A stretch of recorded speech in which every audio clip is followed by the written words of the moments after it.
أعظم مشهد في التاريخ.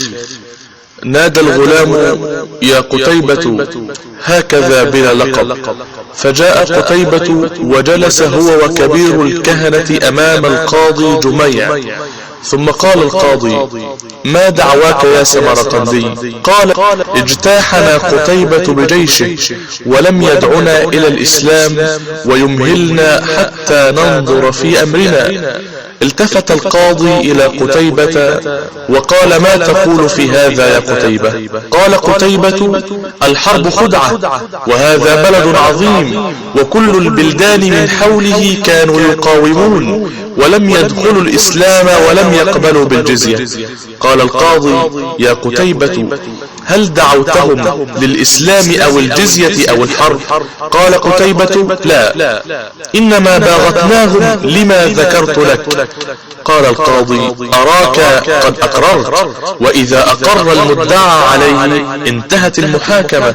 يا قتيبة، ما نصر الله هذه الأمة إلا بالدين واجتناب الغدر وإقامة العدل.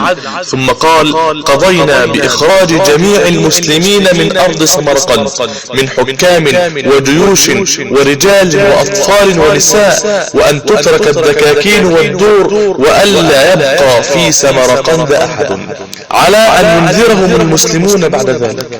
لم يصدق الكهنة ما شاهدوه وما سمعوه، فلا شهود ولا أدلة، ولم تدم المحاكمة إلا دقائق معدودة، ولم يشعروا إلا والقاضي والغلام وقتيبة ينصرفون أمامهم. وبعد ساعات قليلة سمع أهل سمرقند بجلبة تعلو وأصوات ترتفع وغبار يعم الجنبات ورايات تلوح خلال الغبار، فسألوا فقيل لهم: إن الحكم قد نفذ وأن الجيش قد انسحب. في مشهد تقشعر منه جلود الذين شاهدوه أو سمعوا به. وما إن غربت شمس ذلك اليوم إلا والكلاب تتجول بطرق سمرقند الخالية، وصوت بكاء يسمع في كل بيت على خروج تلك الأمة العادلة الرحيمة من بلدهم.